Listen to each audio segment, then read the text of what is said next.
Omuntu alina obusobozi okugenda mu Exile simuyinaako obuzibu. Ebintu bibwe bityo. Ebintu si anti kakati gavumenti buli gavumenti ebeerawo ebaako abazibi b'amaaso n'abalaba.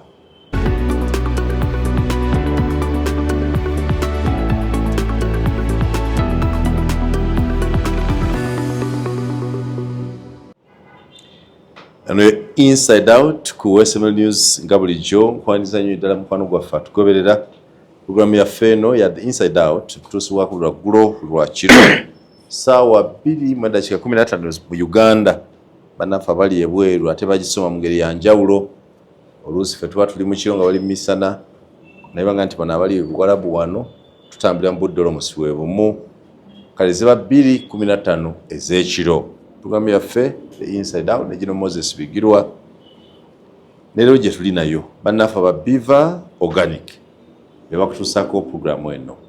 Biva Organic Natural Health Products basawo abasomesa ne bakujjanjaba ng'osoose kutegeera kikuluma gwe kennyini.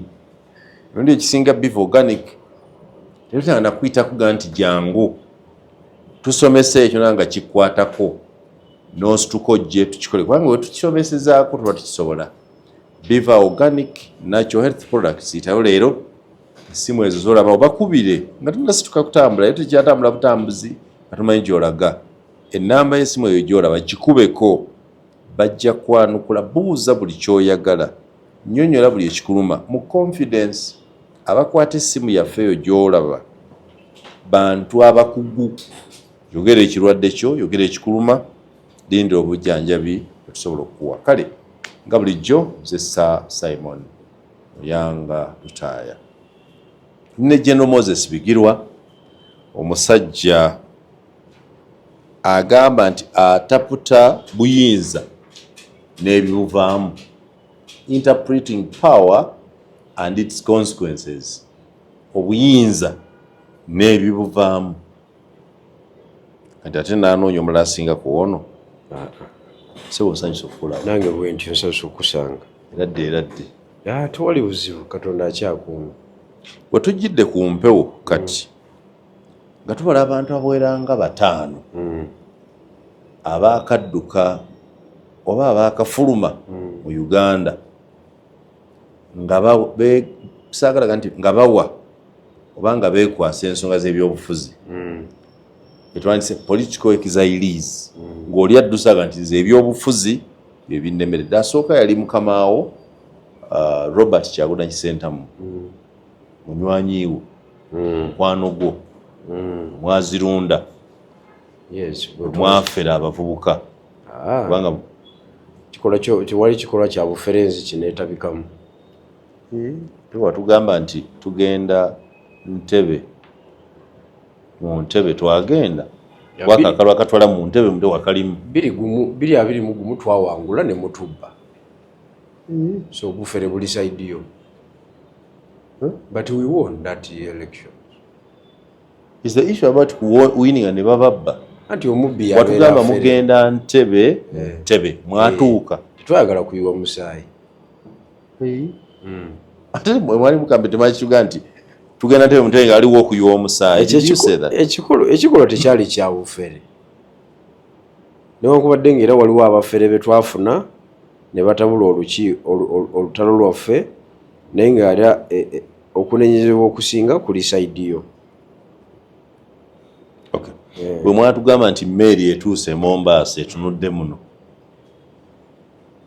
kyali kituufu?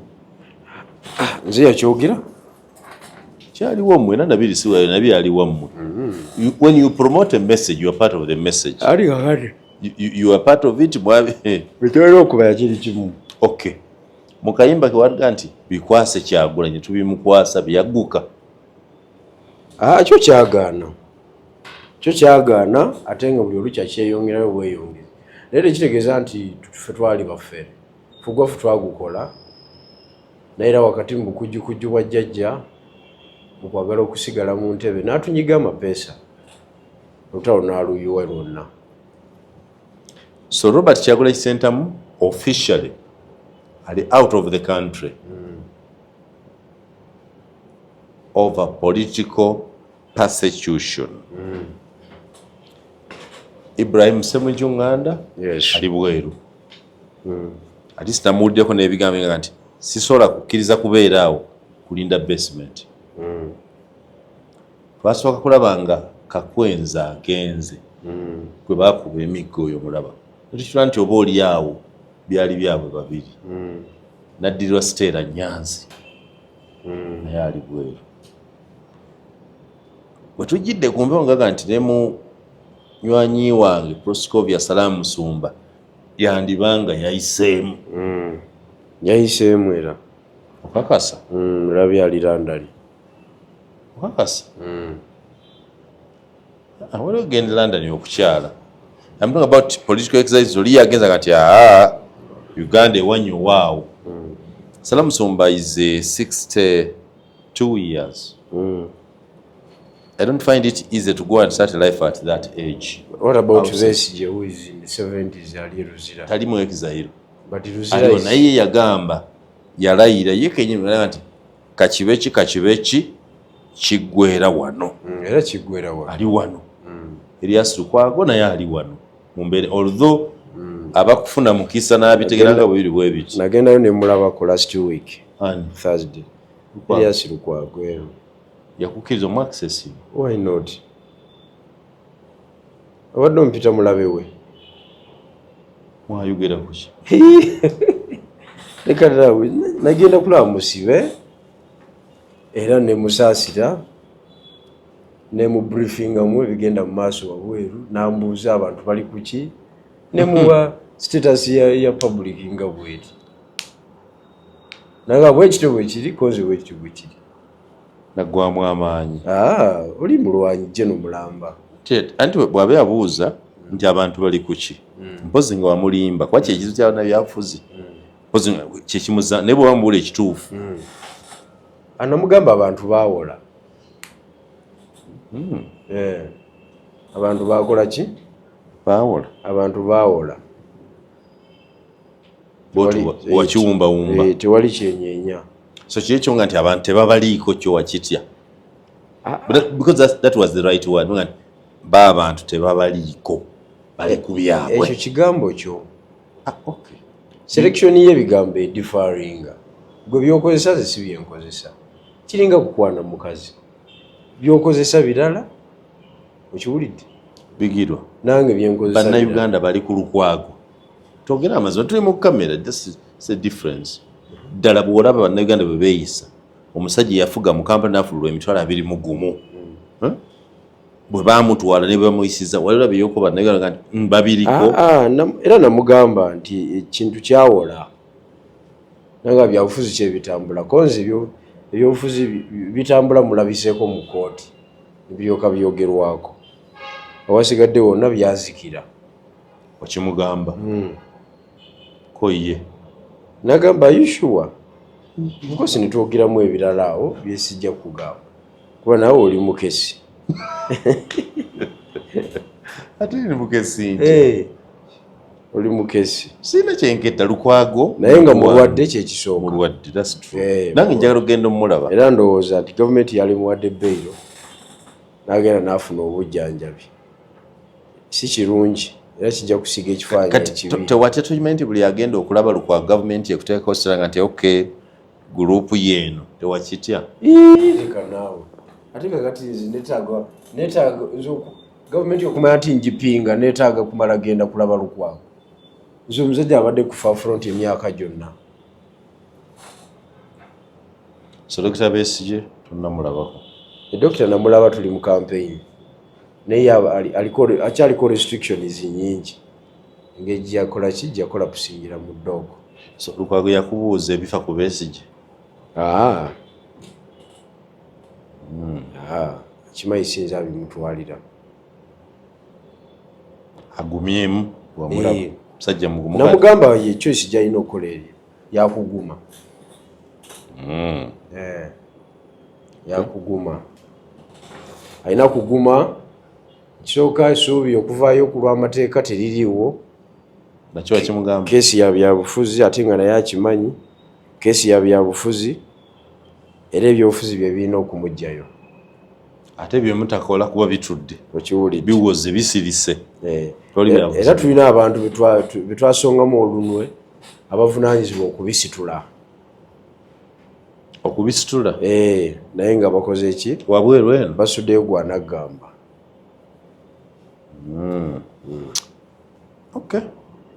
kasaba mulaba n'omugumya kulikayo ssebo navaayo kyatama oli mbadde sigamu nti wagendayo n'omulaba wagenda wekka nze bakomrade sibavaamu tulinayo n'abaana tulinayo abasibe ba common mans party 5 bakolaki babakwata mu beekalakasiza mu butajja kulayira tulinayo Charles Mutaasa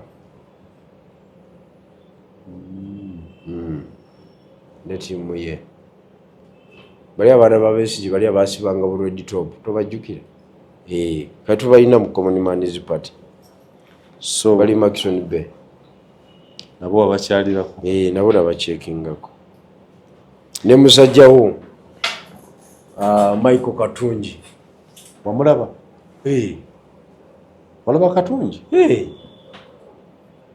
olowooza nze ndingamu ababyeruyo muteebereramu namulaba era nakutumira Michael Katungi ssentebe wa Avengers Group ya MK era Michael Katungi nali simanyi ebyamusibya byabufuzi byawano there is nothing much is not a criminal is not what ebimusibya jaji wali agenda kola cabinet juzi wa mwami Adonia naye ayebale minister wa foreign affairs bagamente yaffe abantu bacandidates omusajja obi yaforwardinga omusajja wange yani jeno tomayo oli taata we yamusabayo recommendinga kati ku position ya foreign affairs Michael Katungi yali agiridde nga is the most qualified okusinza ku bikwekweto byakakola wali most qualified weya ati nkubuulira compare Katungi with Adonia can you compare in terms of political mobilization ebweru ebweru Katungi is more favored amanga abali ebweru bamumanyi that is it ayebali is not too close to them kakati bagenda okulaba nga tebalinayo babuuka nga Michael Katungi ekifo akirya azimbye PLU structures mu continents ez'enjawulo ataddewo counter force ku people power ne nuupu mu diaspora wonna ng'ekifo akirya nibaga ye alinayo kasango ki alinayo kazinga ki wajjukira abantu ba PLU bonna bajjudde mizinga egy'enjawulo jasi okubako obukubi bufufu kakozese guno omuzinga naye bonna abazinga Kagolodi kibiki Diamond bwe bityo naye omukubisa omuzinga ogwo nsonga za foreign affairs ministry n'ebyogero ogambye aba PLU bonna abasinga balina emizinga what do you mean mizinga balina emisango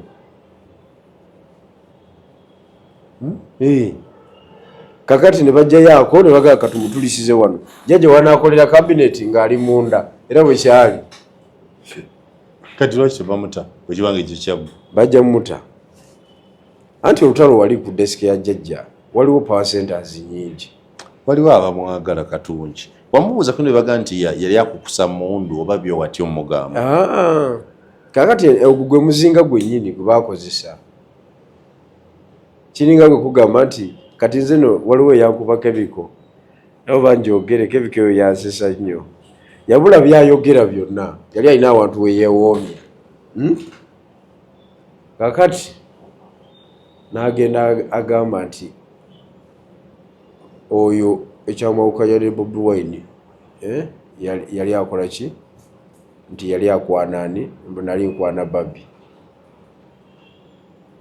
sinza kiwakanya just no tekiriyo anti tekiriyo naye nze ekyo nze kiza kubeera mu body surprise nedda by all standard by respect by decorum tekiriyo nga sisinza nakujja mu bwongo naye oli yali akuba chemical ng'ayagala yalungiwe wali ku desike gye yali asiigako ayagala okujja ki bread and butter atwale kati byabufuzi byaki byakiddugavu.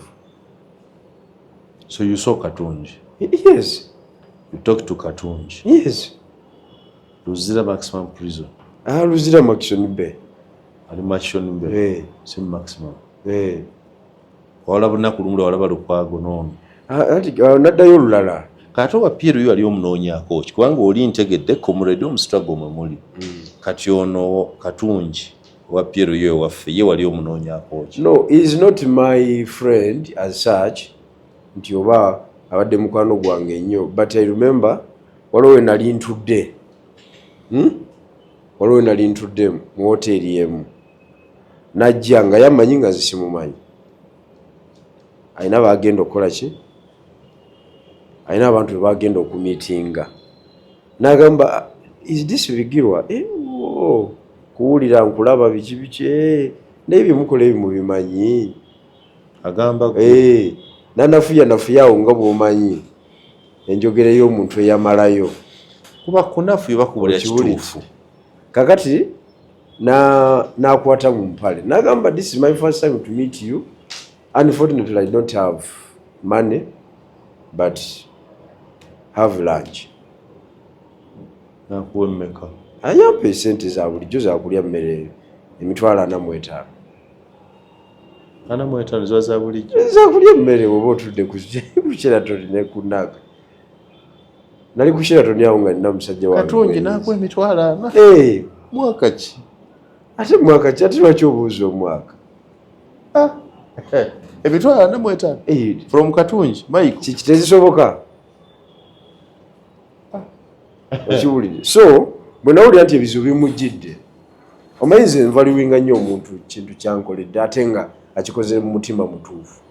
So I went there and paid a courtesy visit to him because nze musinga okumanya ebyamakomera. Nange nja kusituka ngendeyo mulabeko naye omuntu avunanyizibwako okunoonya eyo w'amangu ye Erias Lukwago yali looya wano kubanga bwe bansiba naye yaddukiramu nansiiba e Busoga. Michael Katunji yankubyako omuzinga tuba tulisooka byogerako munene yankubya tanka yankubya tanka naye Katonda nansa olayika wali tonaba kwetereeza bulungi yakukuba nova ku desk emu wali ofuuse muganzi nedda yanku gwakusitula gwe wekuuza byotayagala byogera byangu oyagala byonnambi malere gwe ebyo bireberako nedda sebo. Alright, kali kulikayo mu kkomera bwe tubadde bwekyo tubadde ku nsonga y'abaexiles abagenda ebweru mu Uganda ddala embeera eyonoonese to that extent naye bwotyo bw'ogiraba anti kakati lwakuba nti ffe era kikomawo ku ffe tuli bajega bazibu nga opposition naye General Museveni ne General Muhoozi ku last badde ate balutaliddewo embeera because politics is perception kifaananyi kyosiiga kyekimutambuza badde batuyambe ne baluteerawo embeera ya 1971 kubanga biki ebitwala abantu mu exile emisango nga unlawful assembly ziba tezikyaliko bail emisango nga disobeying lawful order ziba tezikyaliko bail emisango gyonna we giba giri treasonable okay then exile will become an option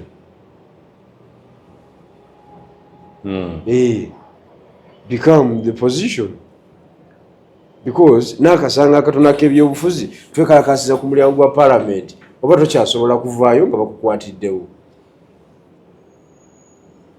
okitegedde. So badde batuyambe nga oteddewo perception eraga nti mu Uganda kikola ki mu Uganda embeera eri mu Uganda tesoboka ekisiba bannabyabufuzi ekiri eri ekiyita abantu ekiri eri tetumalaako tubadde tufunye golden chance obuzibu bwe twafunye ate kwe kutabikamu ebivulu ebintu ebyo ebimalawo perception yeri era batukoze bubi nnyo abatadde ekivulu ekololo kati eri weevu yonna eya exile yafudde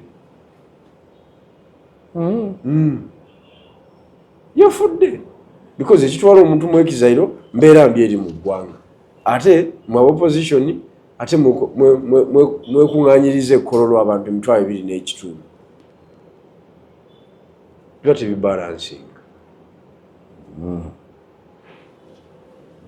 Kale, simply put, is there any justifiable reason for Ugandan politician to flee this country? Politics are more levels. Politics are more levels. Before arresting Dr. Besigye, wali omanyi nti waliwo ekisobola omukwasa ng'olaba ebintu biri nomo bitambula.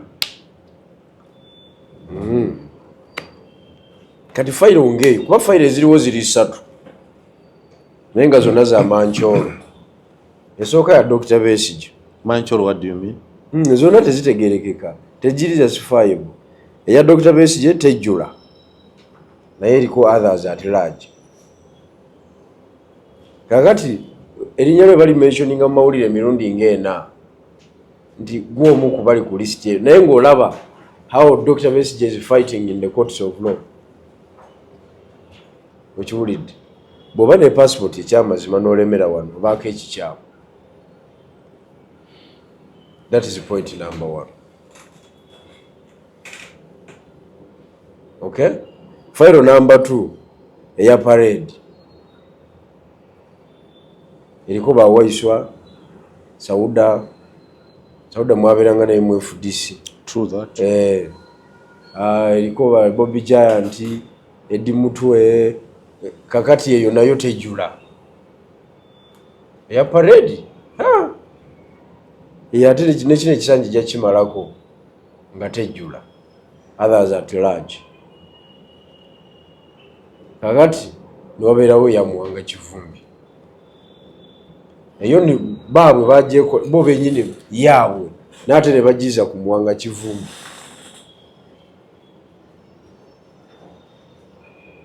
Okyegedde? Kitegeera.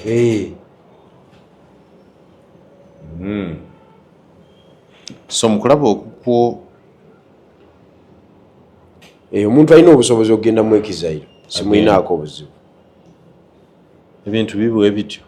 Ebintu si anti kakati gavumenti buli gavumenti ebeerawo ebaako abazibi b'amaaso n'abalaba. Okitegedde? Buli gavumenti ebeerawo ebaako abazibi b'amaaso n'abalaba. Wano mu Uganda waliwo abantu abatasobola kulinnyawo wadde okumalawo olunaku olumu wadde ennaku 2 weebali. Kiki ddala ekingiriza bannayuganda abantu abanene bwe batyo okutuuka okudduka? Kitongole ekiramuzi byobufuzi kasa byawamba ekitongole ekiramuzi. Ekitongole ekiramuzi kasita kigwa wajjawo ebintu 3.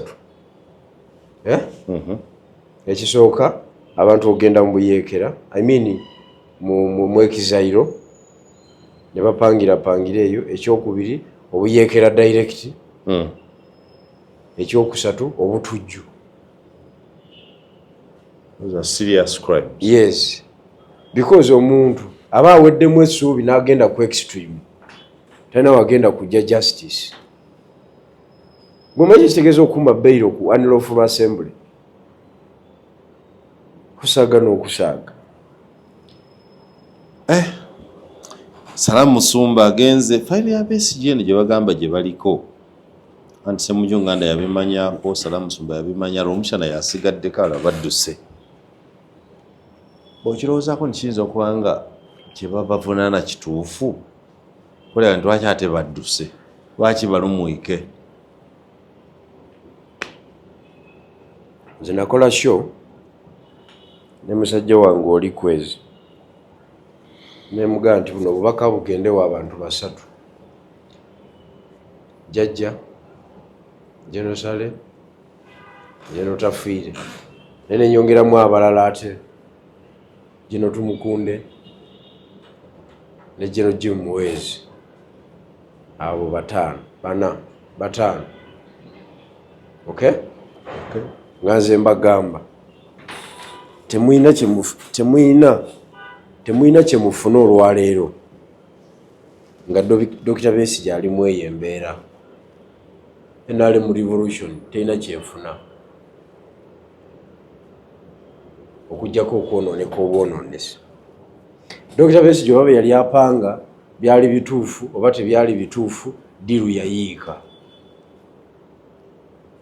As simple as that. Ate bo balemererwa from the word go okumatiza public nti tukute criminal.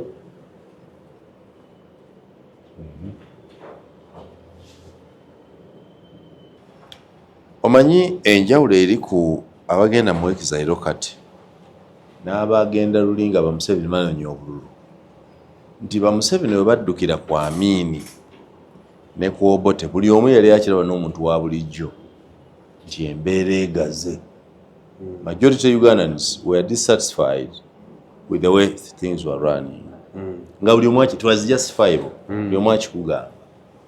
Olwaleero si kyobanga public ina that justification nti dduka nga gwoga nti bw'oba olinawo ka passport oyinza kubyendaba biki byolaba anti fayiro weezirizizo kuwadde fayiro ezo lwaki omutalinda fayiro ziggwe because tolinda ki fayiro yiiri eriko emirambo 7 ya Muwanga Kivumbi naye Muwanga yabatta naye bakulaze nti fayiro eyimirirawo. Tegereza Muwanga Kivumbi singa afuna omukisa naye asobola okubomba era aba abaze nnyo. Kati Salamu Sumba mukazi wa kakati Kakwenza omanyi kye bayita Kakwenza ayina ensonga Kakwenza yakubwa Kakwenza va ku by'okukubwa newe nandibadde nze simanyi bandisikazi awona every time I think about Kakwenza bakwata magalo ne bagenda nga basuna obunyama ku kisambi kibwe bati ne ukabina wonna naye gwe oba oyagala okubanya obulumi bwe yayitamu gwe weesunde bwesunyi ku kisambi kyo weka nga si mulala akusunyi weesunde bwesunyi osasira omusajja gwe basuna bwe bati obunyama babusikasikako bwe bati ne babwetolooza namugamba Jeno omutegedde Jeno nti ye kati that is Idi Amin. Yes. Okay, that's good. How about Stella Nyanzi? Mange Danena yagenda. Stella Nyanzi is out. Anti naye yagenda mu lutalo ne First Lady. Nga yakozesa obukugu bwe yasoma to communicate. Olinga agamba tebampe mulangako.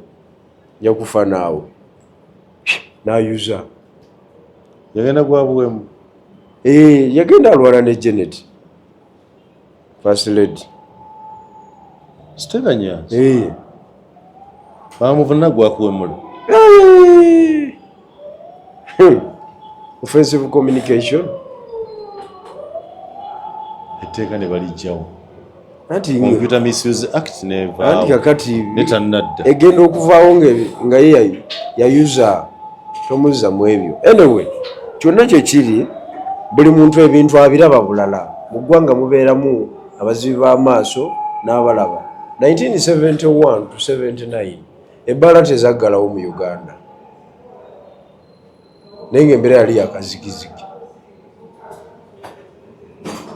naye ng'ebbaala tezaggala kitegeeza waliwo abaakubanga omuziki nga bo balaba ebintu biri kwalaali tewali no problem we are enjoying. So gwe nga biggira olaba nga waliwo ensonga lwaki omuntu yandibombye anti kakati woba tukyasobola kusaba bail ku unlawful assembly kitegeeza oli mu ggwanga eritali mu kitongole kiramuzi newe musabidde nga bail ne bagibawa nga mugamba gavumenti nfu abalamuzi nedda izakada jaji bigiro njagala tubeere bannabyabufuzi naye nga tukozesa amagezi judiciary eno obavaamu eyinza okubezza muliro kubanga ebbanga lyonna nga tuli mu opposition tuga nti buli mulamuzi lwatusalira ne gutusinga the akada judges lwe basala ogutusanyusa kooti gye twesigatebakirizibwa kunyiiga. They don't. Because position mwe batudde ey'okuproviding justice, okay? Oba justice agikusabye mulalu oba mulabewo naye ekikulu amateeka gagamba ki? What are the facts on the record? What is the position of the law? No matter the circumstances. Naye kakati bonna bafuuka bannabyabufuzi abalamuzi. So wegamba nti kyetukungula kati kyekyo kyetwasiga. Bigiro badde ndowooza obadde mu street politics nze nkumbuulire twavuma abasajja bano obadde okimanyi twayogera ku balamuzi bano judiciary tewaliiza akada judges bamuyita okimanyi nti Elias Lukwago bamuyita vanguard of rule of law is the leading council mu ggwanga wano abadde asinga kuprotectinga kitongole ekiramuzi. Okitegedde tebamumye bail ku nsonga emuvunaanibwa nti yamanyako kirantu we byapanga ye n'ataloopa. Yamanyako kirantu we byapanga n'ataloopera babuyinza mu instruction kirantu we yamuwa temwalimu kyakulifiiringa mawulire ge. So kati kubali ku file wasigadde olw'omushana yekka. Kasita ekitongole ekiramuzi kifa tonenya agenze mu exile. Kasita ekitongole ekiramuzi kifa tonenya atandise buyeekera. Kasita ekitongole ekiramuzi kifa tonenya atandise butujju.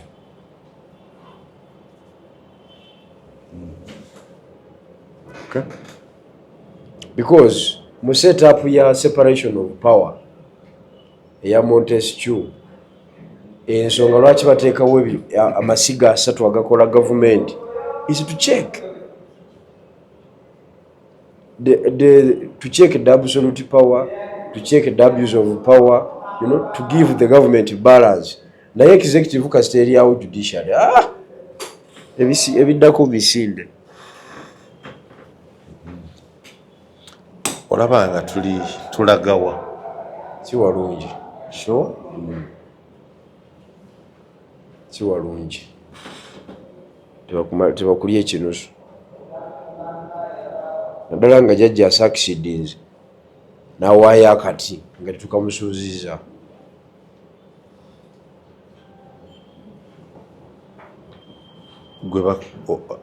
Does it come to your mind you should be preparing for exile?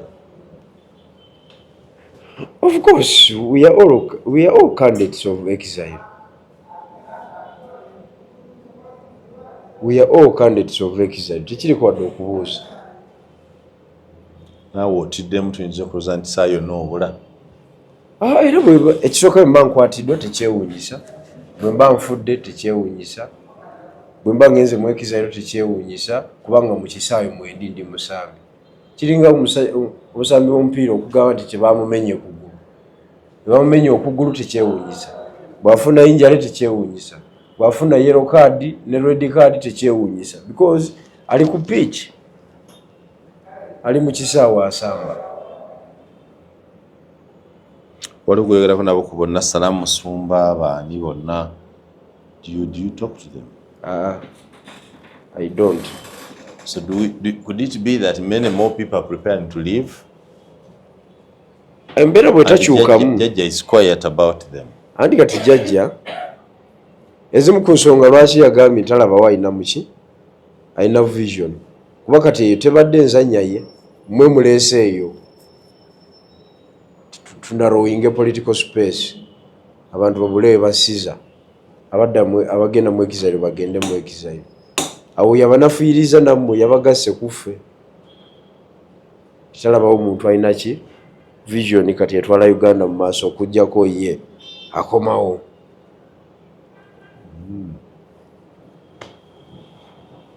Kikulu. Are you scared in any way? Otiddemu? Are you scared in any way? Okufuumula ebigambo nga bwe wabifuumula. I can't get scared because kyendimu nkimanyi consequences zaakyo. I know the consequences of bad politics. Yes, and the gains of good politics. Okay. Tutambudde. Okyaliwo okwo suubira kubanga ekirungi okutegeeza ani akuteekerateekera waliwo abalongo bali abakwagala ennyo bali mu nsi ki? Sijja gikujjukiza naye nga bo bakyetegeka bayagala kukola ki gye bali abantu baginyoza banjagala mu diaspora. Mbala kati woddukira. I'm just looking at wakwanguyira kwata wano Nairobi oyagala kukola ki? No, tunyumye just. Nedda ssebo awo sijja tuukawo mpita fala. Do you have a valid passport? Nakyo sijja kiddamu kakwenze ye yagirekawo nakati bakyagirina mu kooti tiyatuuka e Germany yatuuka eri n'agamba omulamuzi nti akalamuzi ako passport yiyo gisibe ku mannyoko badde mwepankapanka. So it is no longer an issue for a revolutionary to travel from one place to another. Wanyoze mbuza ekibuuzo kimu n'ompansa nnyingi ate ng'ombuzabuuza, do you have a valid passport? The answer was simple as yes or no. N'oterako ebigambo bingi. Ati mba nina okukola ki to interpret your statement. Is that power also? You say you interpret power. Of course. The passport is power to consequences. Passport is an international travel document. So it is associated with the power. We check it. So do you have one? A passport. What do you want? You want it? You are going to visa? No, I don't issue visas. But you know what I want to be basic. For example, passport, driving permit, $100 kwa account olutewa nti luvaako terukendeera nga luli awo empapula ze ez'obuyigirize nga zikuli kumpi just in case naye yo passport kati eyo eba tetebwa kubanga esigala n'ewaka, it should be with you almost everywhere. Kati eba kunywa ate eba kunywa yagenda okukyambuwa nga giina yali alogitereke walala tunabyogirako olulala ebyo bya passport. Do you think abantu bakyasobola okuddamu okwogera ensonga egyakyusiza enzannya bwemmanyidde okumumanyira General Naiso yasobola ebyokuvuma omuntu emuvuba Museveni ne munda mu byenda ebyo kati bikomye najjako gloves naye ngagenda okujja oyo si ye politics era gwe twali tuzannya even wali okyali mu opposition si yoyo ffe twali ku issue based politics, people centered politics gwe twaliko okiwuli bino byokuvuma bizemu wano 2021 kati oyinza kugamba nti bye byaweddewo bibaddewo just kaseera katiniyo. The Inside Out nebarafa babiva organic abatusako program in the Inside Out batuwera mu kaddata tutambula nabo watewe tutambula mpola nijino Moses Bigiro abantu bangi badde batitunamaliza ssebo abantu bangi buli omu balengo batadde ku bunkenke bantu batidde waliwo ate gwe nawulidde mu nabyabufuzi wa PFF nga ekizalo ya Ssemujjunganda ya Masape balinga abali kuna nti ekizairo ebityo ngalingaji anti galubindi kizokozesa okwogera ku nsonga kikulu nnyo buli muntu akozesa galubindi za njawulo okitegedde kyova olaba osobola okukola ki osobola byobufuzi oli ayinza okuleeta ki ayinza okuga nti essimu eno Samsung naye nga gwolaba ki zino essimu z'Amerika baziyita batya gwolaba ki Androids iPhone olwagalubindi zo zokola ki zokozesa ate noleeta omulala nakugamba yo tekino ewedde emirimu.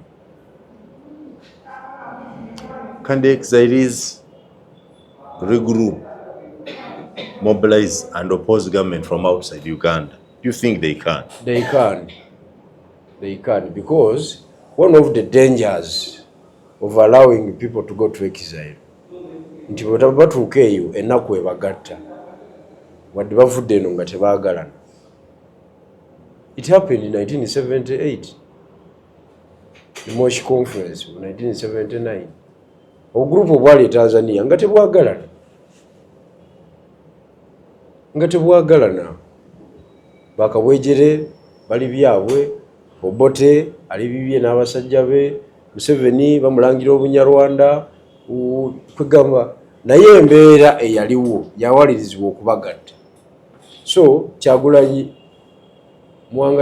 Kyagulanyi Ssemujju Salamu Musumba we baviira wano nga tebakwatagana but circumstances esobola okubagatta nabaako kye bazimba. Mbuuze nga malize na kino oli mukwano gwo, do you really think Bobi Wine is still interested in opposing Museveni? Gyali amobilizing to come and take over government? Nga bwe mulaba lwakuba nti gwa kibuuziza oli mukyabo. You are wrong person. You asked the right question, but you are wrong person. Because you have an opinion on that. I don't have.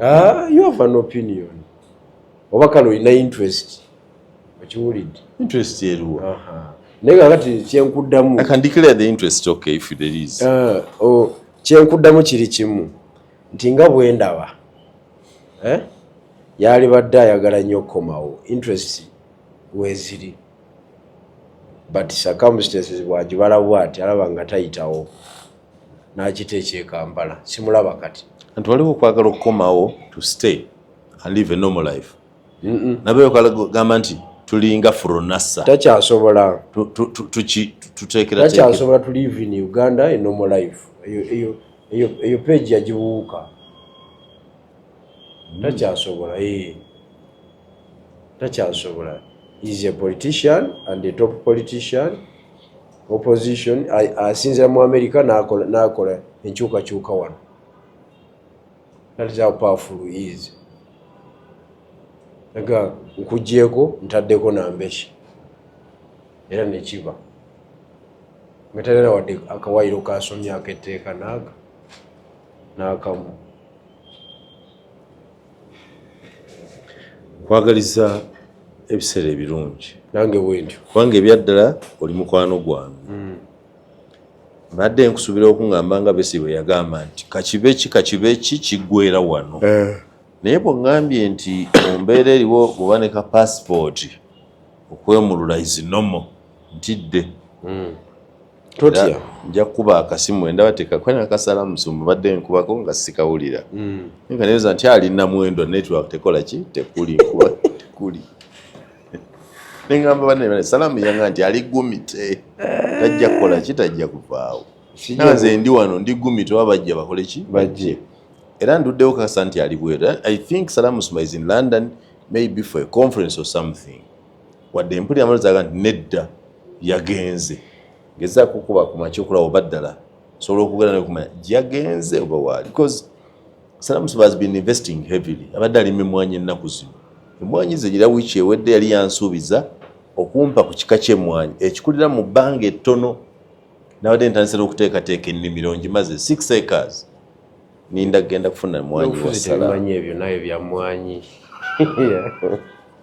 Leka naawe musinagaleka musiri gwange gw'ebikajjo wali byobufuzi obimanyi. ate oyagala biyita nga kali kajjajja ke bajje mu kyalo akagenze nga kasiibula wakalabye bano ba tikitoka ke bakola nga kasiibula ab'ekyalo ndikwira iwe saala onsimbire mwani edo ebyo ebintu ebyekisoga ebyo nedda ssebo byobufuzi bisukkawo awo. Tugenda kuzika Alex mukulu onaabaayo? Yes, nja kubeerayo kitalo nnyo.